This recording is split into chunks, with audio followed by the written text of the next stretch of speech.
What makes certain brands so magnetic? What tools do I need in order to start building my own online presence? And what makes a great logo?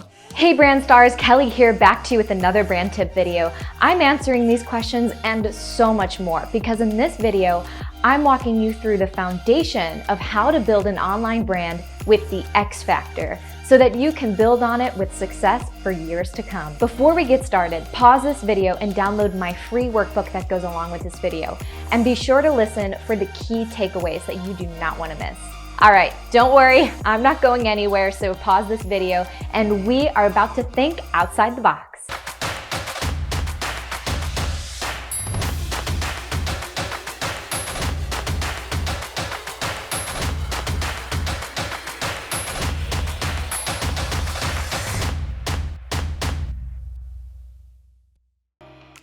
Before we dive in, I wanted to briefly touch on why building an online brand in 2021 is so relevant and, dare I say, even necessary. It really comes down to one simple fact. Business today is no longer just face-to-face.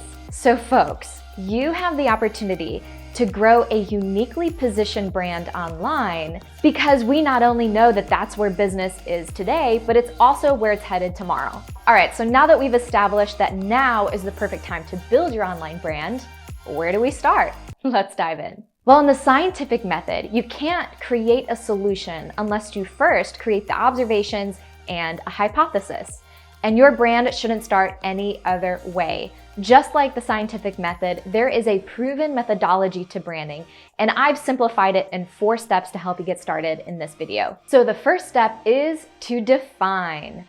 Similar to writing down the observations to start the scientific method, you'll want to start writing down observations of your personality, character, and mission. It's time to define. So let's get personal. How do you actually define a unique personality for your brand? I've actually made a video on this a while back, and I'll have it up here on the screen for you to click. It's called a brand plotting technique that I use to actually find a unique personality for brands. So go on ahead and check that out when you have an opportunity. For personal brands, which feature you as an authority figure, a leader, or a content expert, you're going to want to take a personality test. And here are some recommendations on personality tests to check out first. So for businesses or product branding, you're going to want to write down 3 attributes that will describe your personality and 3 attributes or beliefs that will describe your character that you want associated with your brand. These can be adjectives or phrases, whatever works for you. For example, if your brand is a natural cleaning product, like this one, then you might have a character or personality of being safe, organic, delightful, and yet powerful. And plus, it smells like really, really good.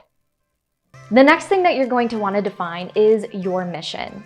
Okay, listen up. Here is key takeaway number 1. Your mission is your commitment as a brand to improve the quality of life for someone.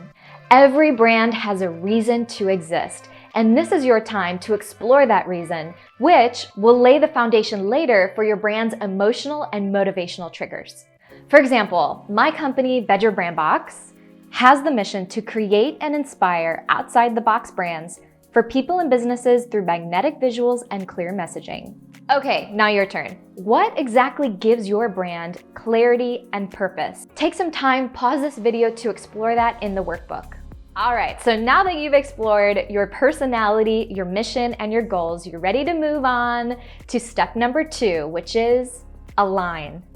And here's key takeaway number 2. Aligning your mission to the right audience is the key to discovering a brand's tone of voice, messaging, as well as provide a foundation for developing your brand's visuals. So who is your brand for? And vice versa, who is your brand not for? It's important to know the answers to these questions because as much as we would love this to be true, we just can't be everything to everybody. And I love this phrase saying, you know, we can't please everybody because we just aren't pizza. So knowing and interacting with your audience matters.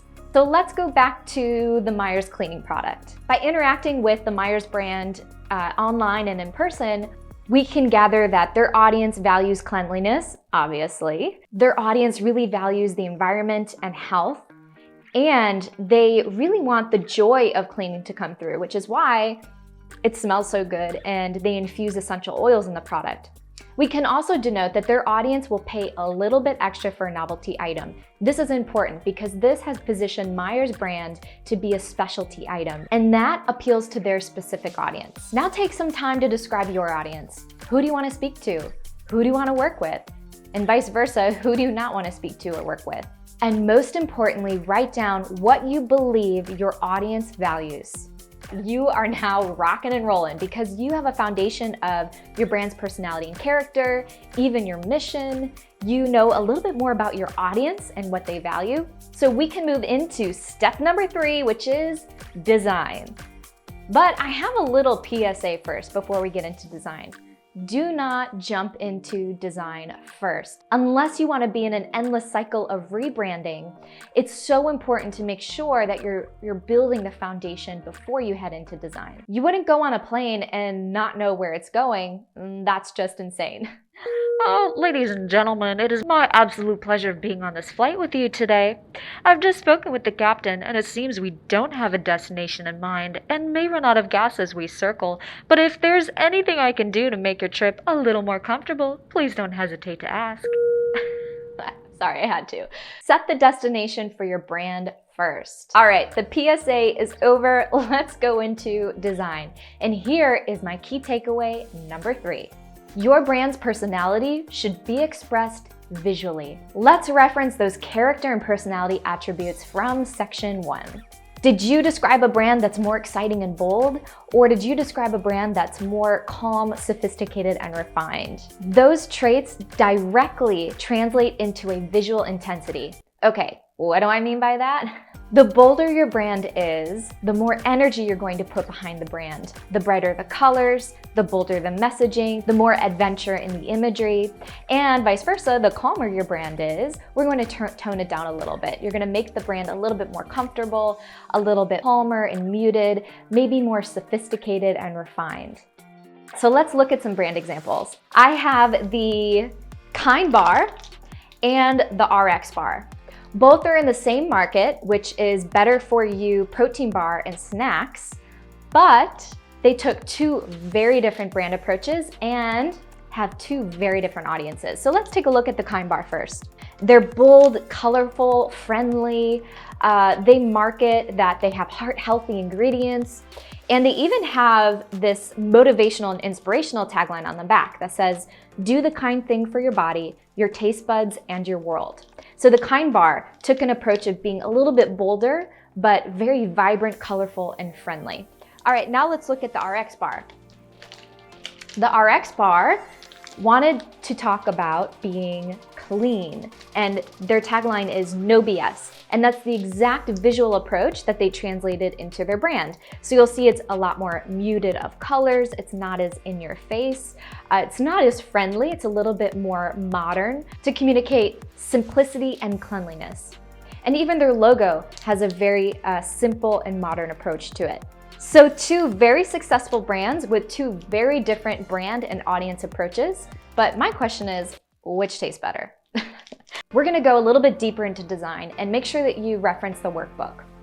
Write down descriptive words that can communicate and express your personality and character from section 1 in a visual way. You can use shapes, colors, metaphors, imagery, scenes, anything that will spark a visual description for your personality. Now that you've done the exercise to explore descriptions and metaphors that could relate to your brand, I want to briefly talk about logos. And logos are a huge topic that I can't completely unpack in this video, but I do have a video about ordering a logo online and some things that you need to know before you go ahead and do that. So I highly recommend that you watch it after this video. You can, however, use the exercises from this workbook and video to help communicate a clear creative direction to your designer.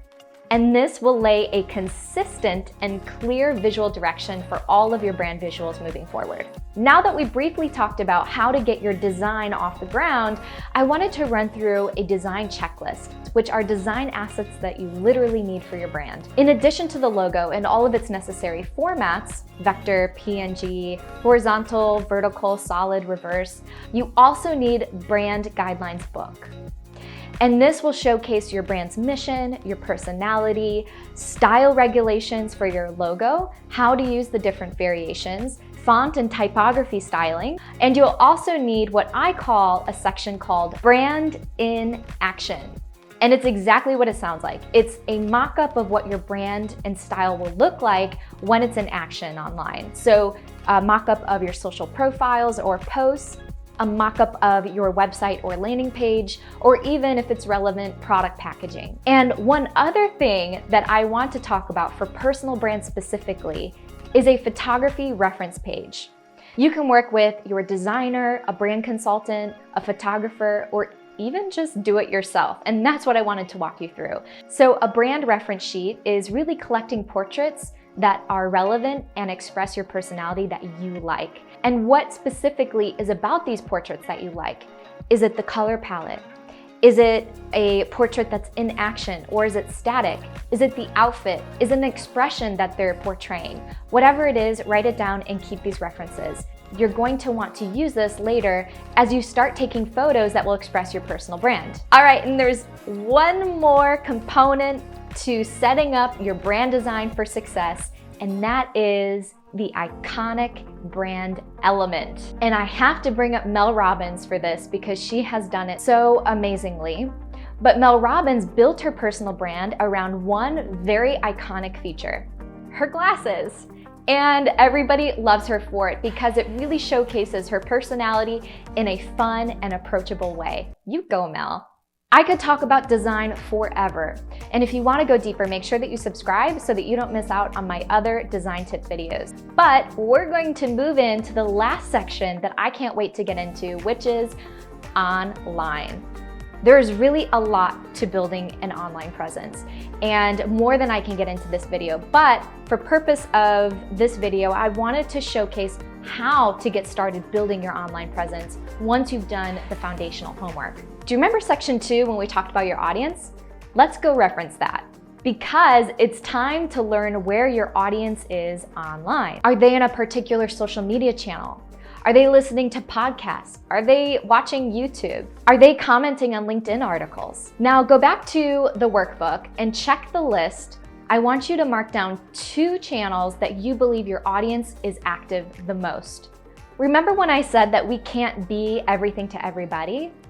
Well, we also can't be everywhere everybody is. And that leads me to key takeaway number 4, invest your energy where your audience will find you. Perhaps you have the notion that when you start your brand that you should be on every social media channel that exists. It sounds exhausting. So my tip is actually don't spread yourself thin in trying to get your brand in every place imaginable. Instead, I'd recommend doing the foundational homework to learning where your audience is the most so that you have the most interaction power for the highest return on your investment and time. Let's talk about your online presence. Do you even need a website? Think of your website like a business card. It's an opportunity for your audience to interact with your offerings on a deeper level. And there are 2 huge benefits that I wanted to walk you through today. The first is you have complete control over your brand narrative on your website. What does that mean? Your website is like a billboard for your brand, but it really should tell the brand story of what you offer and how it provides value to them. And the second benefit for having a website is it really improves your search engine optimization, or SEO, which means you'll be able to be discovered in search engines based on the content and the performance of your website.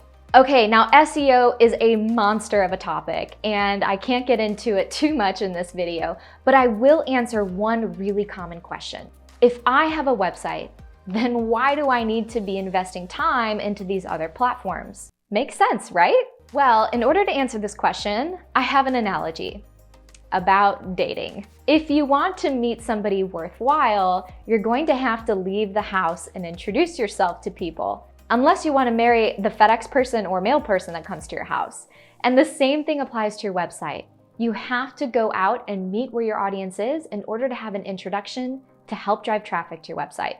And this is why those social media platforms that you checked earlier in this section are going to be so incredibly useful for building your online presence. So now you know the strategy of setting up your online presence. I wanted to walk you through how the heck do I get started in building a website? And I have 3 words to help you get started: cost, need, and effort. So cost, let's talk about budget. I'm not going to tell you what the budget is needed to create a stunning website, but depending on your budget, whether it's $100 or $5,000, you're going to need to know your budget so that you know how to get started. So if your budget is on the low end, you're going to want to look for sites that offer pre-built templates and a personal website builder.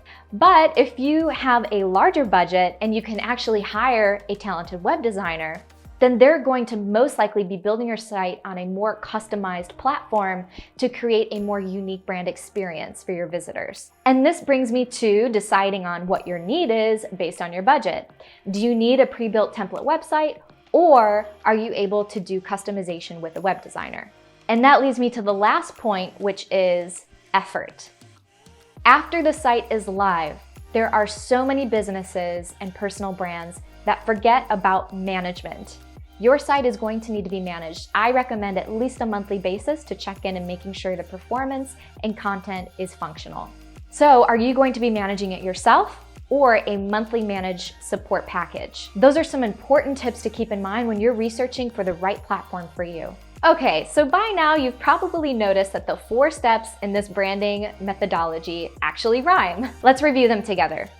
Define, align, design, online. That's just to really help you remember a quick and simple brand methodology that will help you get started on your own online brand journey.